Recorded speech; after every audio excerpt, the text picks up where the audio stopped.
अगर क्लास 6 के बायोलॉजी में बात करते हैं एनएरोबिक रेस्पिरेशन का, तो एनएरोबिक मतलब सेलुलर रेस्पिरेशन जो दो टाइप्स के होते हैं, जिसमें एक एरोबिक रेस्पिरेशन और एक एनएरोबिक रेस्पिरेशन।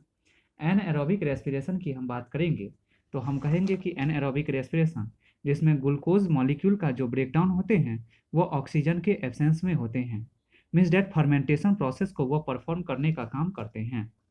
फर्मेंटेशन प्रोसेस जो परफॉर्म करने का काम करते हैं एनारोबिक रेस्पिरेशन में, जिसमें क्या होते हैं कि इस प्रोसेस के अंदर ग्लूकोज मॉलिक्यूल जो हैं वह ग्लूकोज मॉलिक्यूल इथाइल अल्कोहल और कार्बन डाइऑक्साइड में, या ग्लूकोज मॉलिक्यूल जो हैं वह ethyl alcohol, glucose molecule ethyl alcohol और कार्बन डाइऑक्साइड में ब्रेक डाउन होते हैं।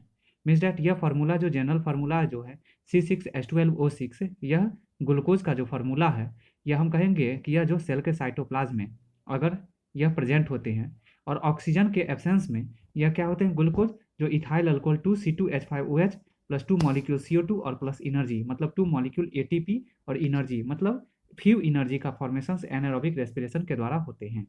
ईस्ट जो होते हैं और कुछ बैक्टीरिया जो होते हैं वो एनारोबिक रेस्पिरेशन प्रोसेस को परफॉर्म करते हैं, किसके लिए, तो फर्मेंटेशन प्रोसेस को परफॉर्म कराने के लिए। मतलब कहेंगे कि एरोबिक रेस्पिरेशन जो होते हैं उस दौरान मोर एनर्जी प्रोड्यूस होते हैं, किसके कंपैरिजन में, एनारोबिक रेस्पिरेशन के कंपैरिजन में। मतलब कहेंगे कि एनिमल्स में एनारोबिक रेस्पिरेशन जो होते हैं वह कहाँ पे होते हैं, मसल्स में होते हैं।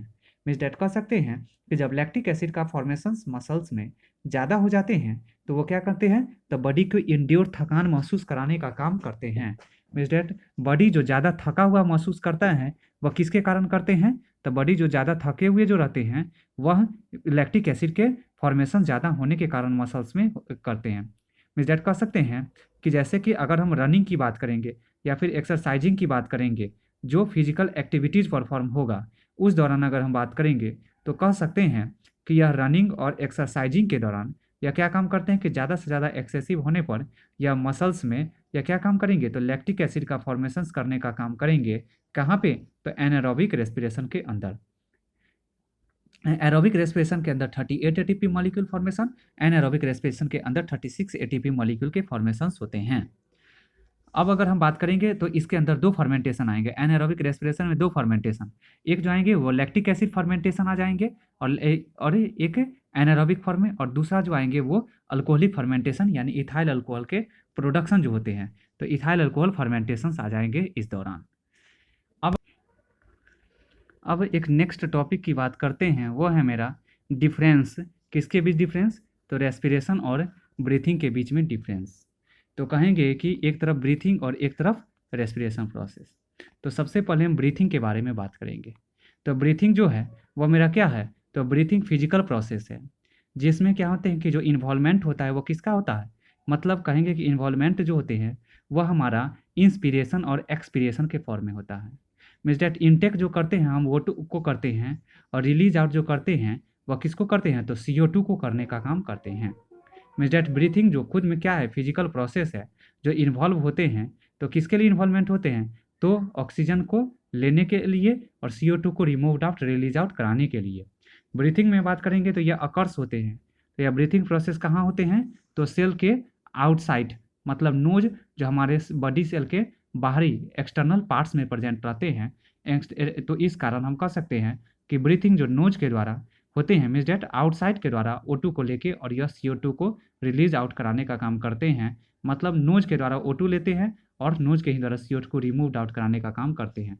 मीन्स डेट यह ब्रीथिंग प्रोसेस जो आउटसाइड सेल के होंगे एज अ इनहेलेशन और एक्सहेलेशन के फॉर्म में। हम बात करेंगे इस ब्रीदिंग के अंदर, तो कोई भी मतलब ब्रीथिंग प्रोसेस के अंदर कोई भी एंजाइम इन्वॉल्व नहीं होते हैं इस प्रोसेस को कंप्लीट परफॉर्म कराने के लिए। अगर हम बात करेंगे इस ब्रीथिंग के अंदर तो एनर्जी का इन्वॉल्व, मतलब नो एनर्जी इज इवॉल्व, मतलब कोई भी एनर्जी जो होते हैं वह ब्रीथिंग प्रोसेस के दौरान क्या होते हैं, इन्वॉल्वमेंट नहीं होते हैं। मीन्स डैट एनर्जी का फॉर्मेशन जो होते हैं वह हम कह सकते हैं कि इस दौरान ब्रीथिंग जो होते हैं उस दौरान नहीं बल्कि रेस्पिरेशन के द्वारा ATP और एनर्जी का फॉर्मेशन होते हैं, वो भी एक स्टेप वाइज मैनर में।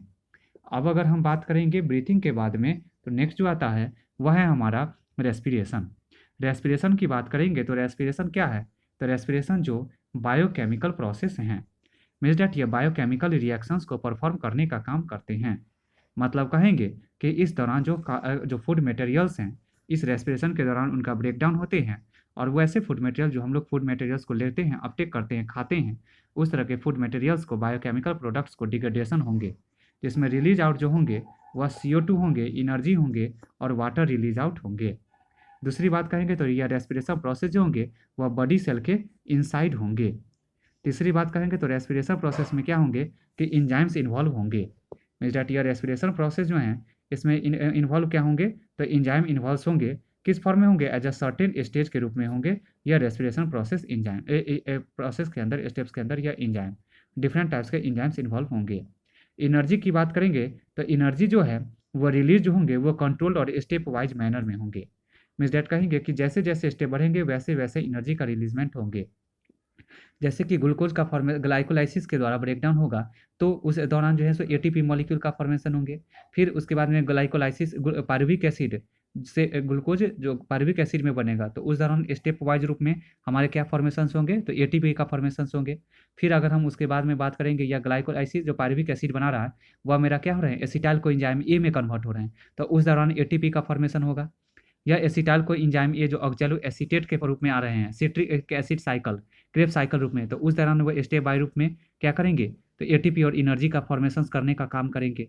फिर उसके बाद में बात करेंगे इलेक्ट्रॉन ट्रांसपोर्ट सिस्टम होंगे हमारे इसी एसिटाइल को एंजाइम A से शुरुआत होंगे डिफरेंट टाइप के एंजाइम की सहायता से, और वो एनर्जी का फॉर्मेशन करेंगे। मीन्स दैट हर एक स्टेप्स अलग अलग फॉर्म में वो क्या काम करेंगे तो स्टेप बाय फॉर्म में ATP और एनर्जी को प्रोड्यूस आउट करने का काम कर रहे हैं। मीन्स दैट रेस्पिरेशन जो एनर्जी को रिलीज कर रहे हैं वो कंट्रोल फॉर्म में और स्टेप वाइज मैनर के फॉर्म में करने का काम करते हैं।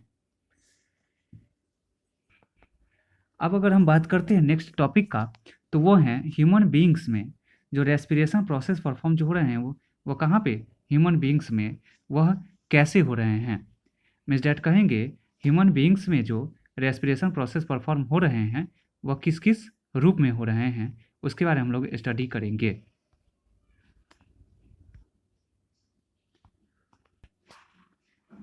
अब respiration process in human beings में बात करेंगे तो सबसे पहले हम कहेंगे कि ह्यूमन बीइंग्स में जो लार्जेस्ट पार्ट होते हैं किसके लिए रेस्पिरेशन प्रोसेस को परफॉर्म कराने के लिए, तो वो है हमारा लंग्स। मीन्स डैट लंग्स जो इन्वॉल्व होते हैं वो मेन रेस्पिरेटरी ऑर्गन के रूप में होते हैं किसके लिए तो एयर को कम्प्लीटली फिल्ट्रेट करा के हमारे O2 को प्रॉपर रूप में ट्रांसपोर्टेशन कराने के लिए और फाउल एयर को बॉडी से रिमूव्ड आउट कराने के लिए। अगर हम बात करेंगे नोज में तो सबसे पहले नोज से पहले हम ये बात करेंगे कि ह्यूमन बीइंग जो क्या काम करते हैं तो ये पल्मोनरी रेस्पिरेशन को परफॉर्म करने का काम करते हैं लंग्स के द्वारा एयर को प्रॉपर रूप में लेने के कारण।